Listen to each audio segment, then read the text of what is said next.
Hello, hello, hello, hello. Hey, how are you, brother? Mr. Ovi. How are you, good sir? Mama Orange. How are you, man? No, I had to bring a dash of color today. Nice one. Melunka yama tip, man. These things. Melangshaya ngemike laptop la, Don't Uh, worry. I've got a pipe for your question, Victor. Don't worry. yeah, yeah. No, man, thanks for availing yourself. I think, like I told you, this is a conversation. Nothing, hectic. I think treat it as one of our phone calls. Yeah. Uh, Yeah, I mean, and I think we've got people that have joined us by now. I'm going to maybe just before getting into it, just go to the comments section so that if anyone comments or has a question or whatever, then we can pick it up quickly. Yeah, sure. Anyway, what happened there? Okay, cool. Welcome to our guests, our viewers at home, and for taking out the time to listen to us. We thank you. We appreciate that. I've got Mofapohedi Obie. Mofapohedi. No, it's a tongue twister. I don't blame you. Oh, hey, every time when I type your name, I'm like, hey, just check the spelling because I can see how a Nguni speaker can easily, mess up some of the vowels and all that stuff. No, But no stress. out of interest, when I've never asked you this before we get into it. The OB part of your name, what is that? Is that your a short for something? Or Breezy or Brian? So the funny story behind Obi is there's two stories, right? The first one is I think my parents were just mavericks and they liked Star Wars. So there's a wise character called Obi Kenobi. Oh So wow, okay. my my original name on my ID on my dump pass is Obed, Obed. So Oh, from there on, they kept on calling me Obi. And in high school, there was this girl I was a friend with, and she just got tired of calling me Obed because it just sounds awkward, and she started just yeah. calling me, Obi, and it stuck from there. Obi. I'm like, okay, cool. Might as well just work with it. Thanks to the lady. Yeah, man. Anyway, thanks for making yourself available. I know it's not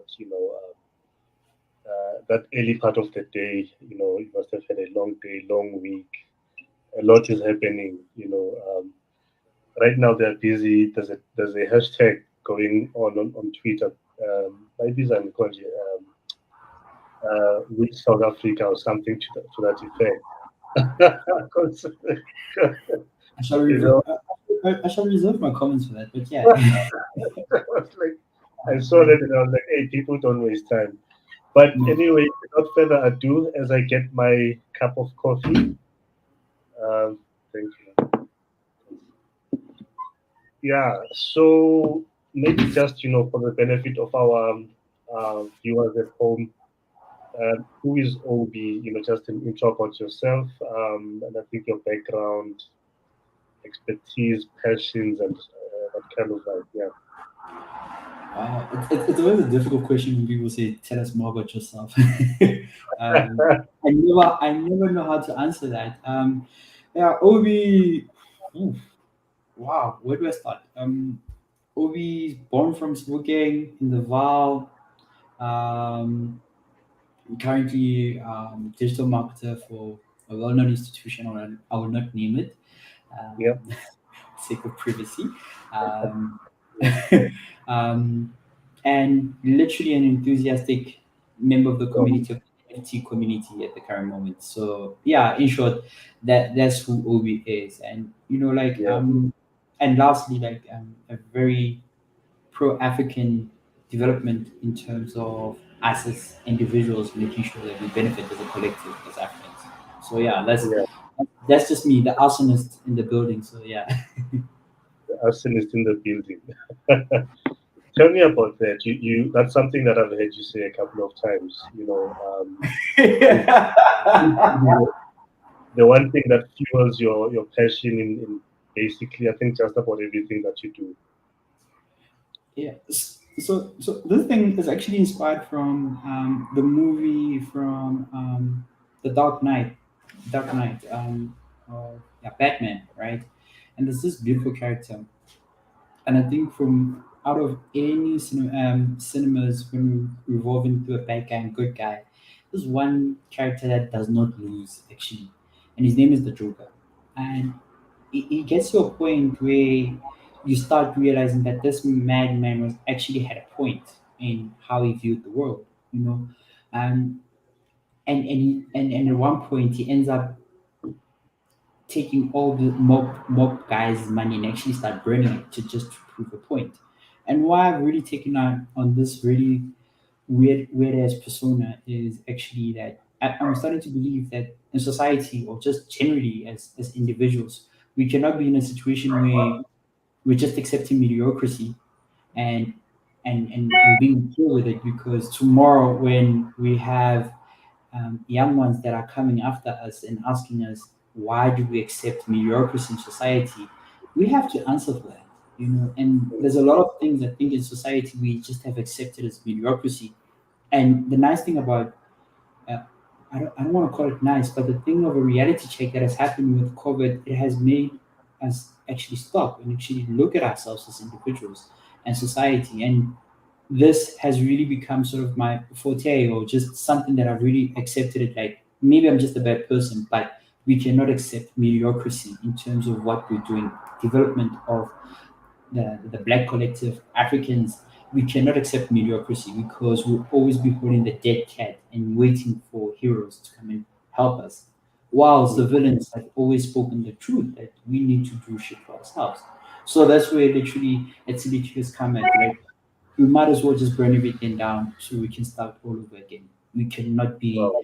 working with all these old things and accept nonsense and saying it's okay.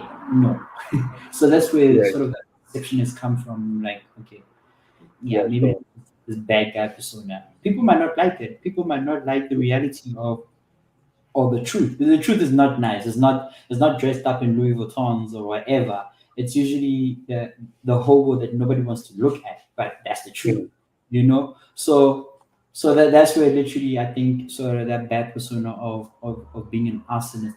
Might as well we just everything down so we can start over, so we cannot accept mediocrity and Sure. just literally build a better society for not just ourselves but those that come after us. So yeah, that's literally where it comes from. All right, cool. That's awesome. I just want to do a quick check if our audio and video is fine from the audience perspective. So I think if all is good, please just hit us up, thumbs up, that all is good, or thumbs down if it's not all good. Yeah, I mean that's something that really I think Wade sends me. My thoughts and all of that. I can see myself going down that rabbit hole, so to speak. But I wanna bring you back to this. So the first time I met you, thanks for the thumbs up. Thank you guys. All is hood. We get you. It's good in the hood. The first time we met was 2016, Yes. right? You interviewed me on your podcast. And I think maybe just if you can take us through your journey as far as that is concerned, you've touched on the digital what you call marketing already in terms of your expertise or your passion, and then we'll gently segue into the reason why we are here tonight. Yeah, sure.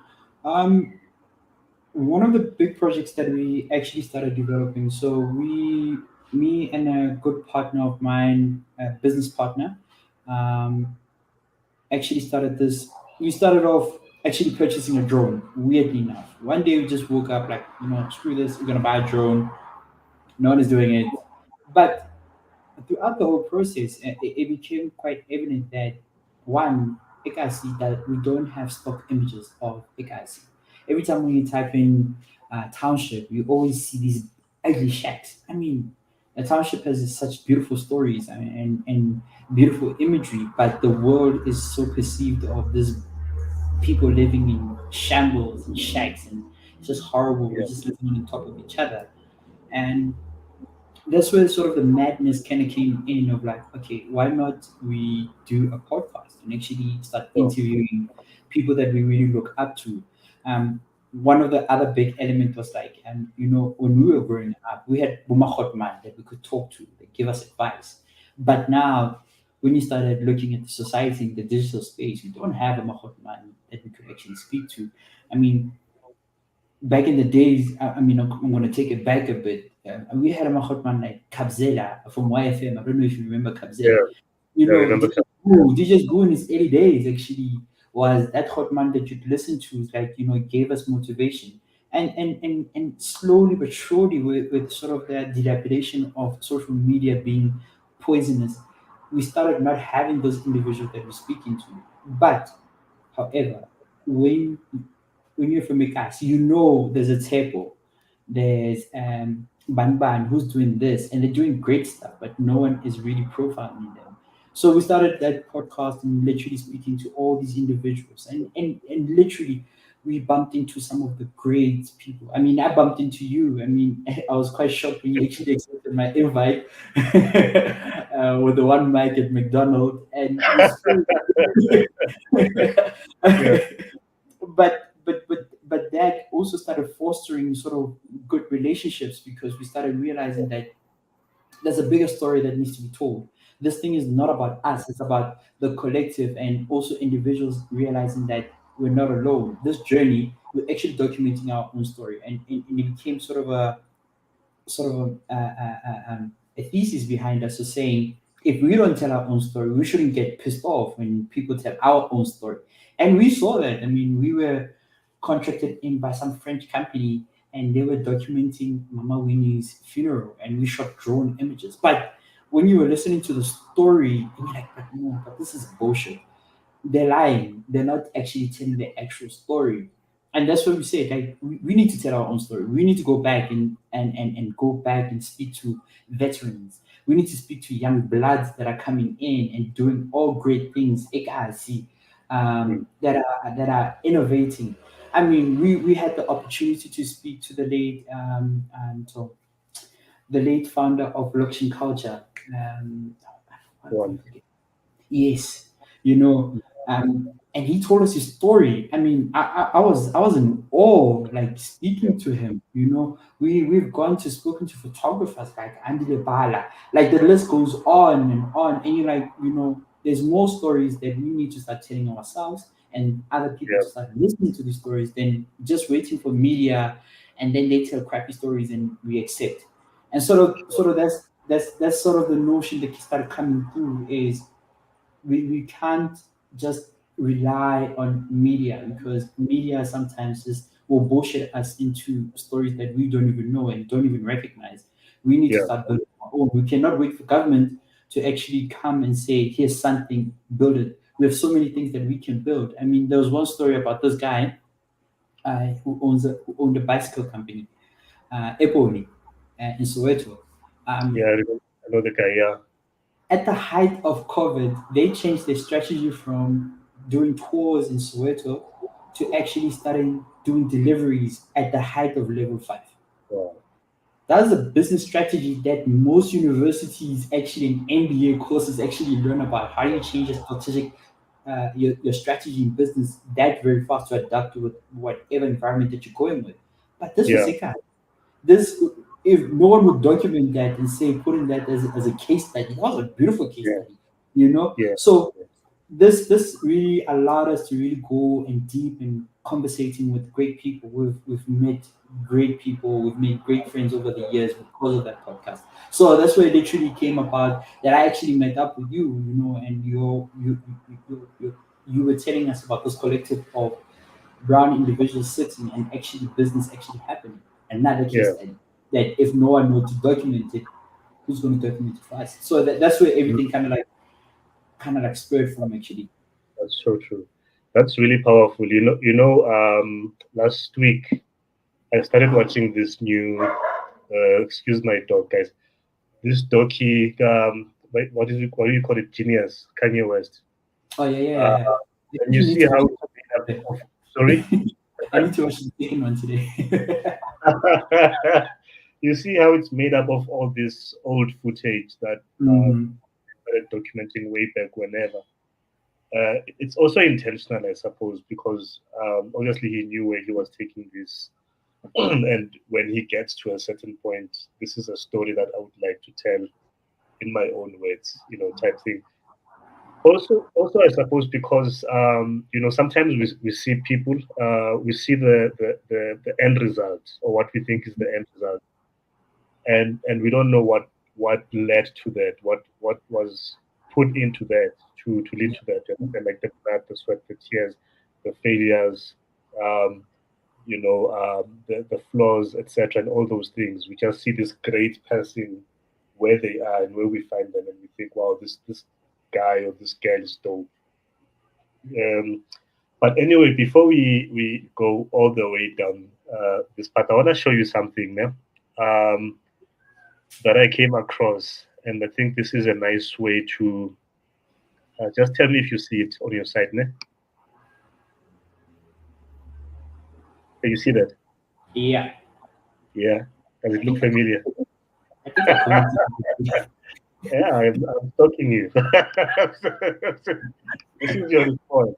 Don't, Yeah. Yeah. right? That's my thing. I should be careful next time with tweet. So anyway, to the matter at hand, man.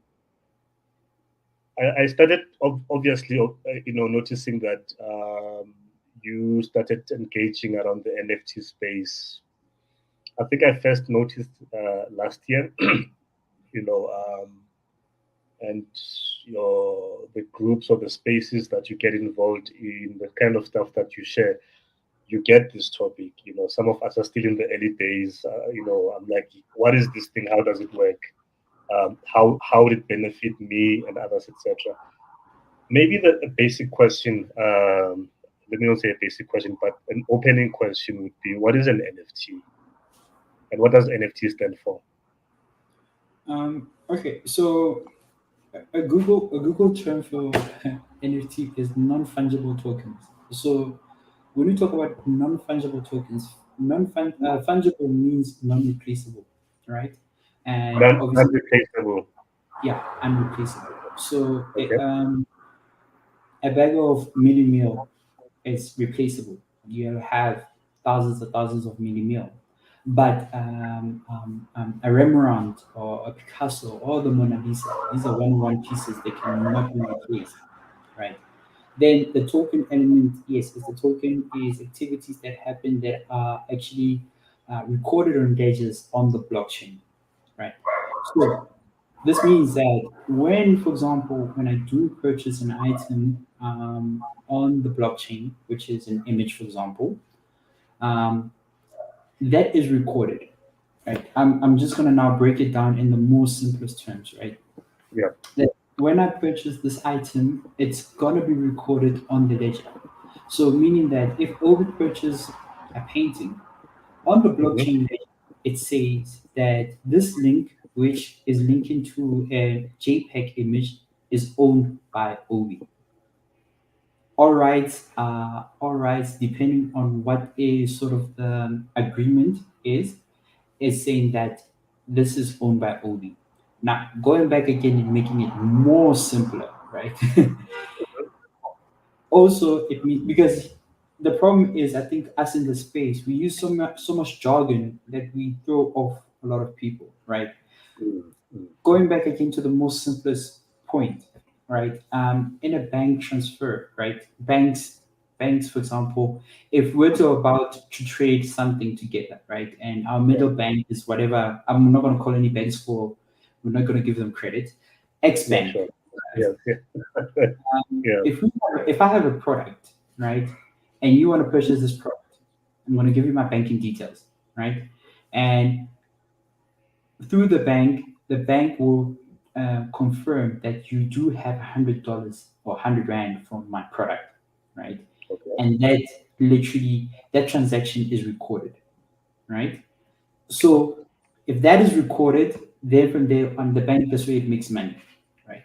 So in the sort of the blockchain of everything, when, for example, they don't go into a centralized thing, they go into a decentralized environment where, for example, if you want to purchase this product, a lot of computers that are decentralized across the world will confirm that you have 100 rand to purchase my product or token in that perspective because they don't use fiat, which is money. So literally, it's a transfer um,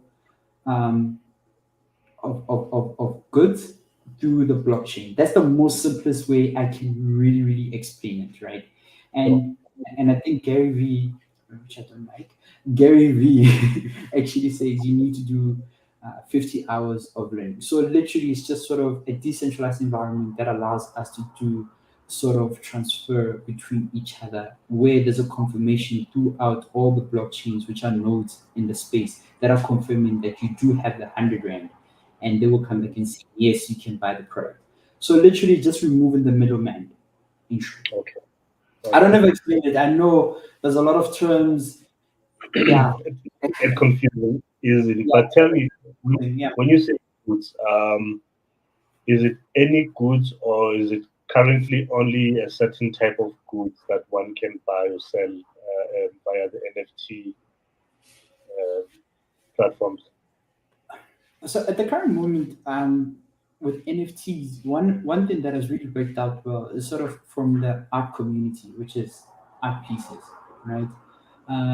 Art pieces tend to actually work well within the market. But again, we're seeing a new trend also, not even new trend, but also music. So sort of in the creative spaces, that has really worked out very well in terms of that. But outside that scope, it does not mean that that can be only thing translated into creative items. I've seen also another big rise, which is in fashion, also where you can Mhm. buy product also on the exchanges itself. So it's not just limited into just art and music, but there's a lot of spaces. In short, we're trying to get into a decentralized environment where we don't have any regulations of banks or Mhm. even governments when we're trying to do an exchange. So it's a really peer-to-peer exchange with the trust that the community of this decentralized communities actually trust each other with also the non-governance of banks, because we've seen the level of banks with trust banks and governance, and they've screwed us over for so many years. So it's just one of those. Yeah. Okay, cool. A question that comes up right as you're talking is, and I think what one of the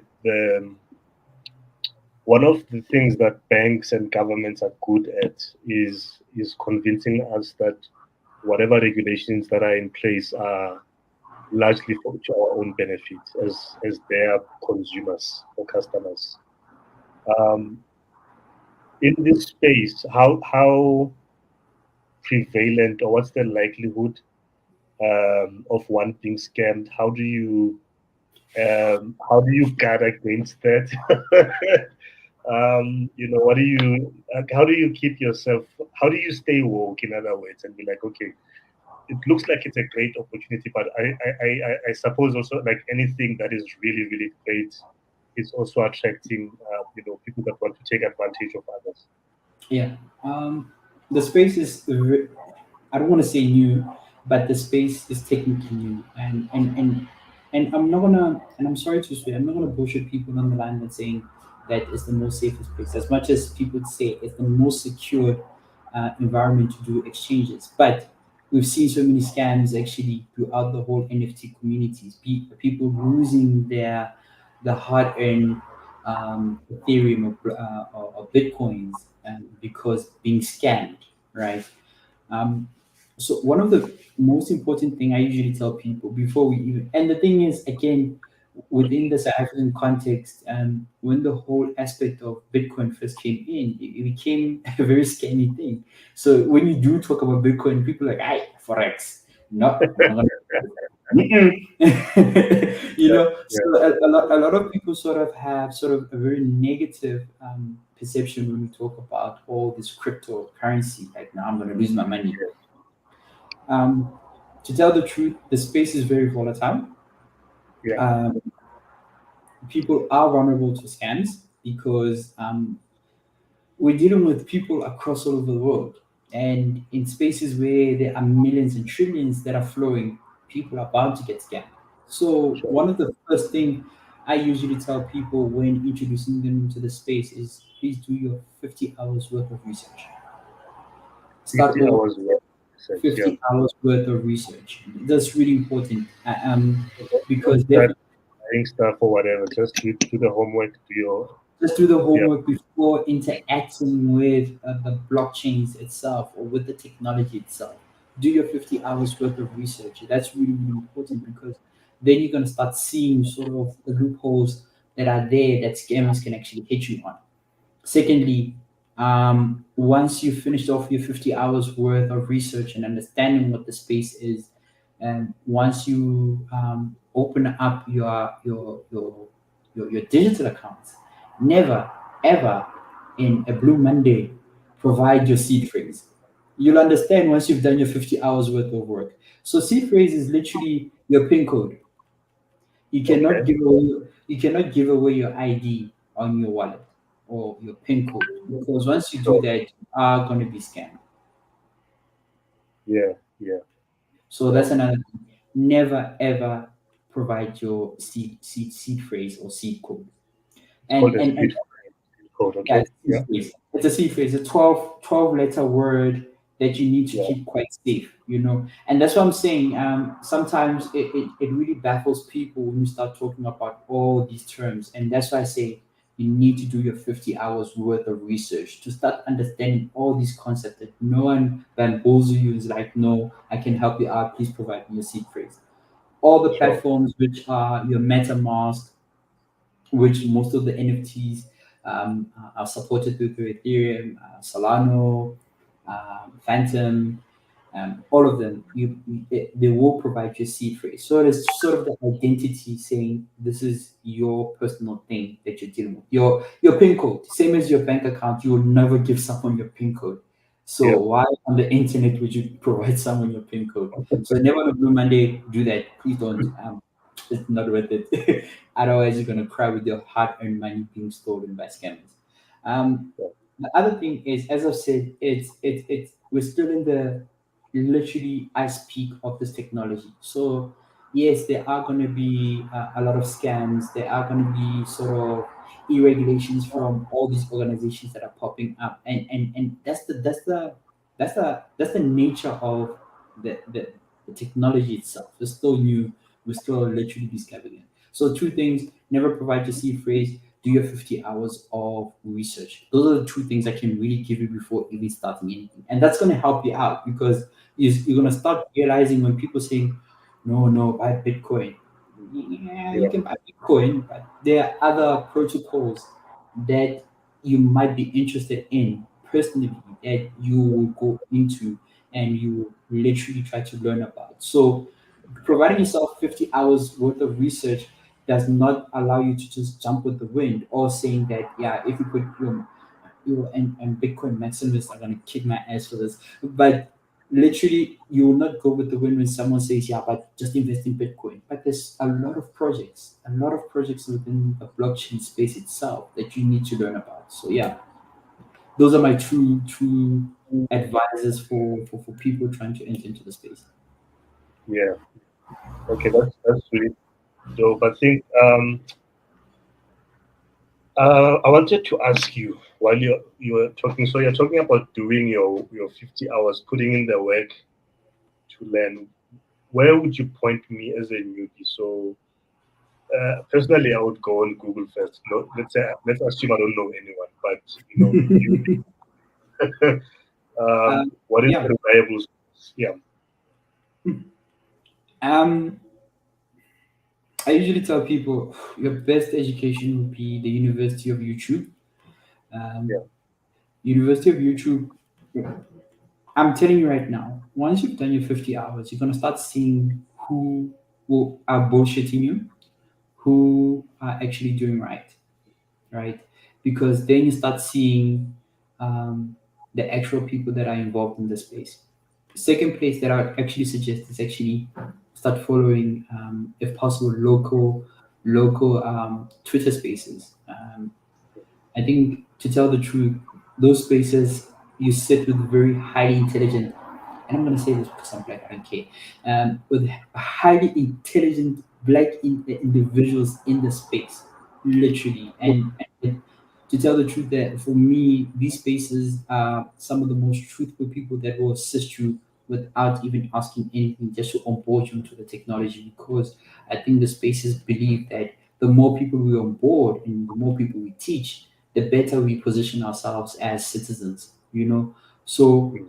the second place I would say, start following all the communities in sort of the NFT South Africa space. That's one of them. The big one, that really shows and actually onboards artists, for example, that are interested to go into the NFT space. I know there's another one, NFT Africa. There's a community of African NFT artists that are there. So Twitter tends to be a very good space, because I think you can just watch and listen who are actually involved in the space and what they're advising on, and you can start Yeah, surfing out who's actually bullshitting you and who's actually on the mark. yeah, So those are the two. The third one I would suggest, but it's very, very technical and it runs very quickly, would be Discord. But if you're a beginner, I'd suggest do the first two, which is YouTube and Twitter Spaces. So yes. Twitter Spaces. Okay, cool. All right. We've got a question which takes me to the next point. Am I I think allowed to which. say coffee? I swear it's coffee. Sorry, I'm allowed to say coffee. I'm also drinking coffee in a cup. Written "Black girls killing it." You guys can see. Eh? Oh, that's nice. Yeah. Who made this? Yeah. Yeah. So I'm gonna post this question just now on the screen. It takes me to the something else that I would like for you to focus on, which is one of the things that COVID did to a lot of people within the country was creatives were hit very hard. The gig Mhm. suffered. You may have seen what happened. What do they call that office? Yeah, Department of Arts. DEC. Somehow. Basically, people were, and I think a lot of them are still waiting for payouts. Money has been chow. No one is accounting. Um, and you mentioned the brother where it born and how he pivoted during COVID, to keep his business on track. What opportunities, exist? You've already touched on them, but I think I want us to go deeper, Papa. But I'm an artist, and when I say artist, I would like for you to think, wider than painting or fine arts and that kind of stuff. Just arts, music. You've touched on, I suppose, authors or writers. I don't know if actors would benefit, but who knows, eh? So this is the question from. It doesn't say who's the Facebook user. With digital properties on the rise, can I sell my work, in brackets, art music, in terms of FIFA/NBA players, etc., in the metaverse? So yeah, as I said, can we use this to like get into deep within that space? Um, with music, it's such a beautiful thing. I mean, with music, we saw Tora Lanes, right, and an artist from Canada. He dropped a project where he was selling his project for $1, right? Dropped the project, $1, made a million within a minute once releasing that. In a minute. Yeah, I think it was an hour, a minute, I can't remember, but it was the fastest sales to get to a million, right? Um, we've seen other artists also in the States also, with unreleased projects actually dropping their music into sort of also into the NFT spaces. And the nice thing about NFT spaces is the perpetuity element is once someone buys that property, right? So if someone's buying my music, I'm releasing music to the world, and mm, you buy it, and you decide to resell my music for $1, right? And you bought it from me for $1, and you decided to sell it to for $50. Perpetuity means that I will always get a royalty of 5% whoever resells my music. okay. Current situation with the music industry, situation with the music industry right now is you are contracted by the music industry. You have to Mm, wait for royalties, and also when you're about to before release music, you're given an allowance that you have to pay off insurance. I don't want yeah. to go into the whole term, but everybody knows how that works. So with NFT, that literally gives you 100% of your money back with also getting your royalties also every time when your artwork is sold. So the artist is never at the back fold. And that's why this space really got me so interested, because I got tired of seeing creatives being messed over by all these corporate partners or corporate people, because they're just channeling all the money in the background, and we're having artists that are dying broke and cannot account for their music. There's so many documentaries of artists that have died broke internationally, and also South Africa. I have a long list of artists that have died broke in South Africa, but they were filling up stadiums. Then you're asking yourself, like, how can you die broke? You're supposed to be getting royalties for your money. So to answer the user's question, yes, you can also sell your artwork. So with NFT fashion, you can actually craft up your fashion, right, or pieces into the metaverse, which is Decentraland or Sandland, which we've seen, where people can actually wear your art pieces. When you say art pieces, your fashion, and you're actually walking around with someone wearing a Nike T-shirt that you bought. Thing. Um, with FIFA, I think that's why they left the contract with EA Sport, because they started realizing the importance of metaverse. Because to tell the truth, I mean, if I'm playing with you online, we are technically in the metaverse, because we are literally playing against each other's personalities per se that we've drafted out.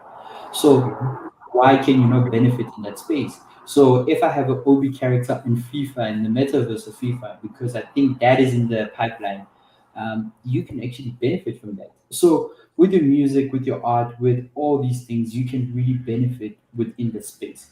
But for me, that really got me excited, because imagine now if my piano is big in Europe, in the UK. People love that. Imagine if we start dropping projects on my piano on NFTs. Even if the genre dies out tomorrow, the artists are sorted for the rest of their lives. They don't have to worry about in perpetuity in terms of them still having to deal with the record label to giving them back their money. You have people that will resell the music to other people also. So there's so many spaces, and I made an example the other time. Like, imagine if, for example, Kendrick Lamar on the unmastered, untitled project was actually released as a metaverse project. I would be mad. That would be insane, because he would have released work that he did not release on a record label to us, for us to actually buy it. And the nice thing also that we're starting to see also with music, I'm speaking a lot about music. That's one thing I've been focusing on. Is then we have DAOs, which are decentralized organizations, where we can come in and start contributing sort of tokens which have monetary value of actually supporting the project. So you want to do music video and actually release your project, we can actually start contributing into this project and providing your project liquidity. Then from there on, once you release the project, I think Nas is doing it. Nas actually is releasing a couple. I think if he hasn't released one, there's another one coming out, right? Where from there on, there's certain limits of criteria that you can match up to. If you're in the gold status, I think you get a percentage of the royalty cut out of it, right? If it's played in movies, you get a specific cut out of it. So you are investing into an artist actually at that level. Mm, Um, Imagine now, I mean, Snoop Dogg, and Travis Scott also have been played in the metaverse. Also, imagine now your music is that you've invested in is playing into the metaverse. You get paid at the end of the day. For me, it's not Yeah. about people getting paid. It's about us getting evolving ourselves into this new world of projects that we, as Africans, never had. Yeah. We've always been left behind when it comes to new technology. So when all these projects are coming out, for once as Africans, we're actually at the forefront. And I'll say this because then you start seeing all these talents that are coming out of Africa and actually placing sort of the projects actually to the world. And the world is just eating it up. We see it in art, we see it in music, we see it in fashion. For me, 2022, 2023, African fashion is going to become one of the biggest things within the metaverse world itself. Metaverse was still a long way to go, but this space moves very fast. What we think will take long time ago is 2 months. 2 months, next thing, this thing has popped up. But the thing is, I think Africans are now at the table making sure that within this technology is actually moving forward. So yeah, I don't know if I answered that guy's question or lady question, Yeah. but it's a fully loaded question because there's so many elements happening at the same time and it's happening very quickly. And that's why I keep on emphasizing do your 50 hours worth of research. Awesome. Hmm.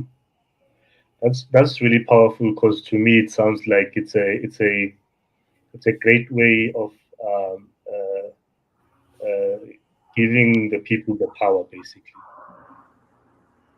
which would make sense why certain powers that be would be against something like this. Yeah. Um, right. I want to ask you something. I think we're gonna wrap it up just now because you mentioned something, and I've come across this term a few times, but on something else that you shared on one of your tweets again, which was I'm gonna give these guys free marketing. The All In podcast. Oh yeah, yeah, yeah, yeah, yeah. They one of the guys there likes to talk about DAOs and that kind of stuff, and he's tried to explain it, but I think he was very much at a higher level than my level. So I was like, what the heck is this thing that he's talking about? What you've said to me sounds pretty much like it's similar to a crowdfunding type of a thing, or even a stock fund. Yeah, actually, I was about to say the Yeah, basic term is a stock fail. It's a digital stock yeah, fail to tell the truth. Because yeah, then it's when individuals believe in a project, they're saying, okay, we're going to put in equity into this project. And from there on, once this project has hit a specific milestone that we want to achieve, then you get rewarded in terms of the token, in terms of airdrops, depending on what the project is all about. So yeah, literally, when you want to break it down in sort of usable terms, it is a digital stock fail to a certain extent. And weirdly enough, talking about digital stock fail and in my hours of madness, I'm like, imagine if we had a digital stock fail. Stockville in South Africa is worth billions and trillions, right?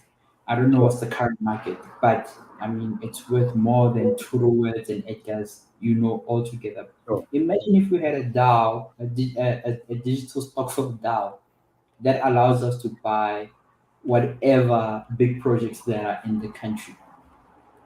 And Yeah, then you are rewarded with what you're rewarded with, not the shares from Easy Equity. Yeah, you are rewarded specifically what you're investing in specifically. Now you're giving the people power and anatomy because then from the in the DAO also same within the stock firm, you need to have a treasurer, you need to have governance. So the more you put in allows you to be on the board of governance of saying which decision are we taking or the direction that we're taking with this. I'll call it digital stock firm for now. With this digital stock firm, are we mm, going to be investing in specific other projects? Are we going to be releasing money within a particular term? I usually tell people let's try to simplify the language that our people also understand. So we're not out here DAOing and NFTing or DeFiing. We need to explain the terms properly because yeah, then the more we allow people to ask questions, it allows us to also onboard people with this information that we're holding across the board. So yeah, so literally going back to the term, our digital stock fund allows us the amount of money. So if you put in 100,000, we put you onto the board of governance of the DAO. So we can decide, okay, guys, we've hit our milestone. We have about four options. Where do we go from here? So people that have the amount of 100,000 can decide, okay, um, we want to invest in, I don't know, PPC for example, but we want to buy proper stake in it because we have 100 million, for example. And we're not just buying one or two shares, we're buying major shares that we can decide in this. That DAO actually controls that because we've put liquidity into that. So literally, a DAO is the digital stock fill of blockchain in short. And there's a Okay. lot of digital stock fills on the blockchain. Yeah. Okay. All right. We've got an interesting question here from Sizwe Ten. I hope I'm pronouncing your name correctly. Business continuity is a concern for me. If something happens to you, how does your asset move to beneficiaries? I mean, Snoop Dogg has over $18 million there. Hmm. Yeah.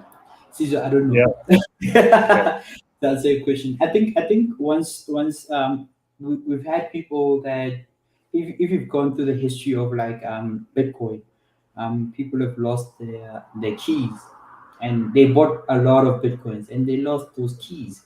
And one of the big things, and it goes back to the 50 hours worth of research, people always tell you keep the keys quite safe, like mm, documents of your life insurance and whatever, put it in the same pack. So let there be any situation that happens to you in terms of you passing away, at least someone within the family knows where to go. And don't do these things secretively. I think if you have a partner, don't do it secretively. At least let someone know what you're doing. Because if you've invested millions and millions and you die, yeah. those things stay in the blockchain. And then they can No check. one has No to one. see things.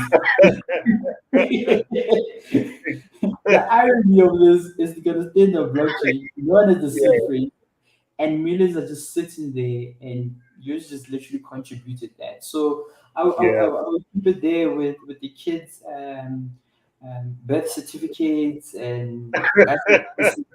Put it right there. But we make jokes, but it's a serious thing. It's a serious thing where people actually have their house got burned, and you've kept a yeah. piece of paper. You've lost it. Yes, It's gone. So within the 50 hours, these are the elements that you start seeing from a business continuity. And this is where the part is interesting. Is we're at the early stages of this internet world. How literally 90% of these projects can fail. Maybe all of us mm, can lose our money. Maybe Snoop Dogg's 18 million will not be 18 million when other projects happen. The most yeah, important thing is about the technology that is being developed by these projects that we see. I think that's the most important part. You'll hear people complain like, "Yeah, you're gonna make money on Bitcoin," but okay, cool. But what does that mean? Only store value? There needs to be more. So that's what I'm saying. Probably 90% of these NFT body clouds might fail tomorrow. I don't know. But for me, it's literally how do we extract the technology for us to use it for us as Africans? On the yeah. podcast that you're speaking about, Kama Pathira, I can't pronounce his name properly, the Indian guy, says Mm, one key particular thing. He says Western Europe and Europe has an technological infrastructure that is aging very quickly and they can't fix it. Now, what all these millionaires and billionaires are looking towards is Africa. Because mm, why? We use mobile. So, meaning that there's a big space for millionaires and billionaires looking toward payment systems. So, if that is true, and all millionaires and billionaires are actually looking towards Africa to implement new infrastructure for technology to actually happen, how we as individuals who are within whatever spaces are we in actually yeah, preparing ourselves to be part of this? Because we cannot sit on the fence and wait for other billionaires from America or Europe to actually bring all these technologies. While we sit on YouTube the whole day, but we're not ready to educate ourselves about this new Yeah. technology. Makes no sense. We cannot sit back and like, yeah, but Bitcoin, but what are you educating yourself about the movement of money or movement of the psychology of scarcity? How are you teaching yourself? There's so much technologies. I was going to take 3 podcasts to really talk about this thing, but there's so many projects that are happening that we need to involve ourselves in. We're talking about sensors right now, right? That is happening. Imagine if we had a census where it's very decentralized, where we're capturing all that information on a decentralized thing. We cannot fabricate that information from that blockchain. And there's projects that are doing that in terms of IDs also. It's called Handshake from America. So it literally captures all these infrastructures. But these technologies are there, but you have to do your 50 hours worth of work. So that's just like my notion. So for business continuity, yes, they might fail tomorrow, but the most important thing is what are we drawing out of it? Yeah, that's true. That's true. And I think also you mentioned a partner and all that. I think, as we grow, um, either as businesses, individuals, having a lawyer, Yeah. just in J as a standard, not having a lawyer only when you need a lawyer. You Mm, understand what I'm mm, saying? So, mm. that's how you protect and preserve your estate. You might not be in a position to share with a partner, for instance, or you don't have a partner to share any Yeah. such information. You understand? So I think having that for that forethought in terms of, okay, this is what I'm building, this is where I'm going, and I've got a commercial lawyer to help me with my businesses. I've got a tax lawyer to help me with my tax issues. Because Mm. you don't only need an accountant or a tax consultant for tax, but you also need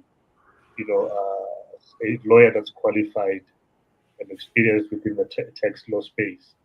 True, true. A lawyer for my administration of estates and family, building the estate, for the family.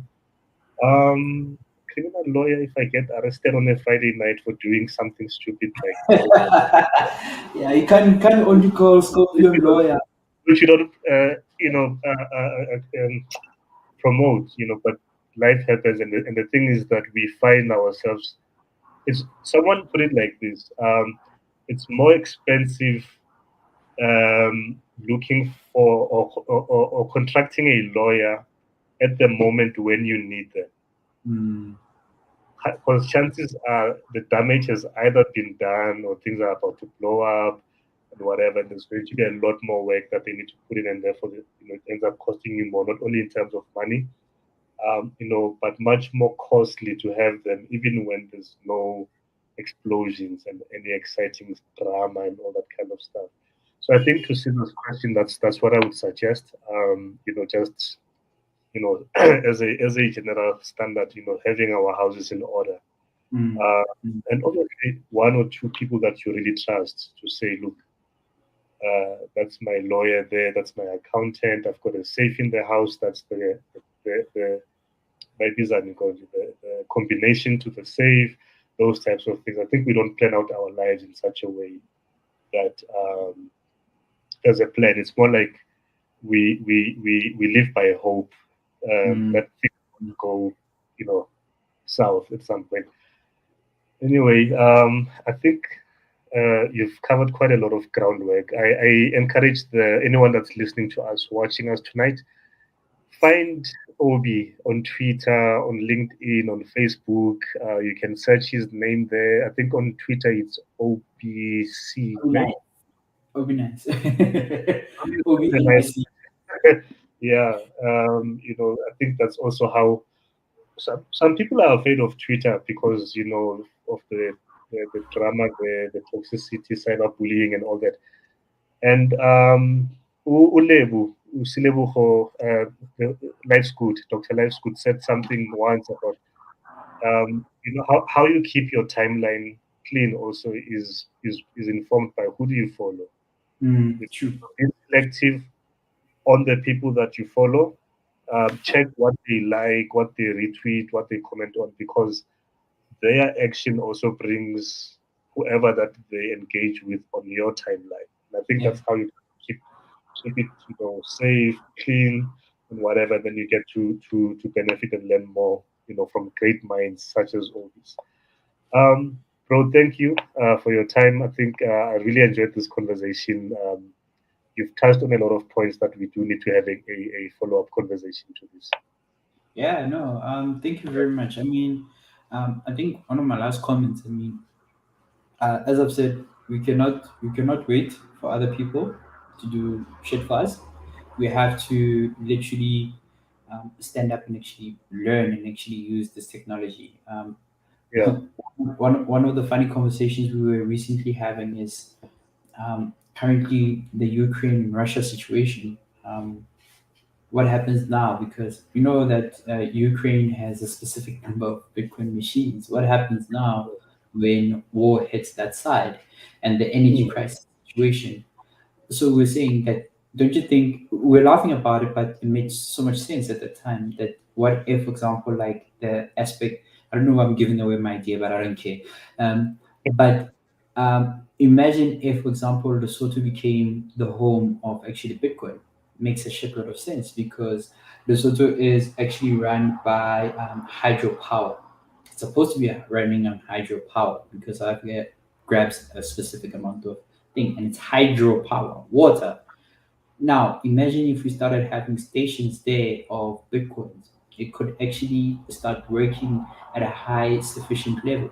Number two, that would help the government, whatever cut they want. Number two, that would improve employment within the country itself because then from there on, people are forced to learn about the technology because, if Ntate Mama from Lesotho actually has that station at his house or that it's running on this electrical power, he's getting money from it and internationally. And then from there on, we have cell phones, that allow this technology. So why we're saying all of this, we're saying we should not be waiting, we should be preparing ourselves.